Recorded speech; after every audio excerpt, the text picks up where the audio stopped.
یسألوا ایان یوم القیامہ، یہ لوگ بہت مذاق اڑاتے ہیں قیامت کا اور پوچھتے بہت زیادہ ہیں کہ منکرین کہ قیامت کب آئے گی، قیامت کب آئے گی، کب آئے گا وہ دن، یہ ہڈیاں کب زندہ کریں گے اللہ تعالیٰ؟ تو اللہ فرماتے ہیں فَإِذَا بَرِقَ الْبَصَرُ، اب ہمیں یہ جواب دینا چاہیے ان کو، جس دن آنکھیں جو ہیں وہ پتھرا جائیں گی، وہ ڈائزلڈ ہو جائیں گی، وَخَسَفَ الْقَمَرُ، اور چاند جو ہے وہ اس دن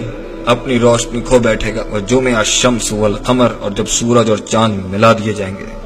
يَقُولُ الْإِنسَانُ يَوْمَئِذٍ أَيْنَ الْمَفَرُّ،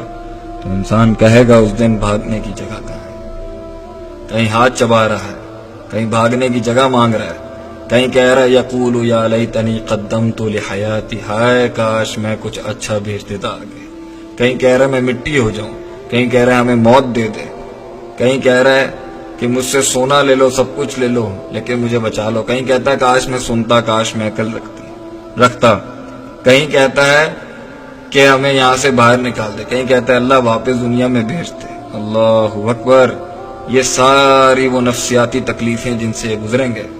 سورہ زمر میں اللہ فرماتے ہیں وَسِيقَ الَّذِينَ كَفَرُوا إِلَىٰ جَهَنَّمَ زُمَرًا، اور اس حد تک کہ جب جہنم کی طرف گروہ در گروہ ان جہنمیوں کو، ان کفار کو لے کے جایا جائے گا، حَتَّى إِذَا جَاءُوهَا فُتِحَتْ أَبْوَابُهَا، اور جب کھول دیے جائیں گے دروازے، وَقَالَ لَهُمْ خَزَنَتُهَا، اور اس کے پہنچنے کے بعد ہی جہنم پر جب دروازے کھلیں گے تو خزانچی کہے گا وہاں پہ، ایک اور ریفرنس گیٹ کیپر کا، الم یأتکم رسول، کیا تمہارے پاس اللہ کے بندے نہیں آئے تھے، منکم، تمہیں میں سے،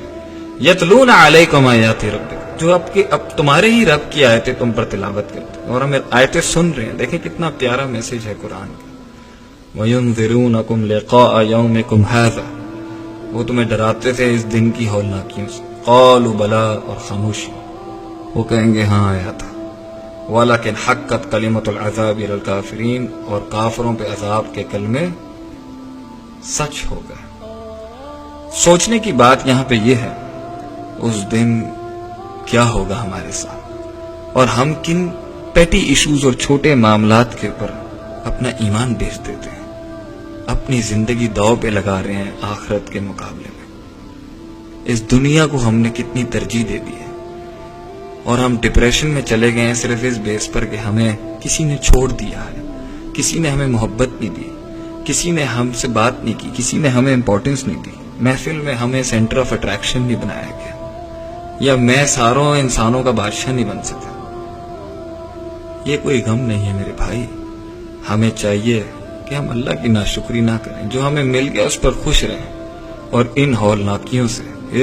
اس تکلیف سے جس نے انسانوں کو پاگل کر دیا، وہ کہتے ہیں مٹی کر دے اللہ، وہی انسان جو زندگی کا خواہش رکھنے والا،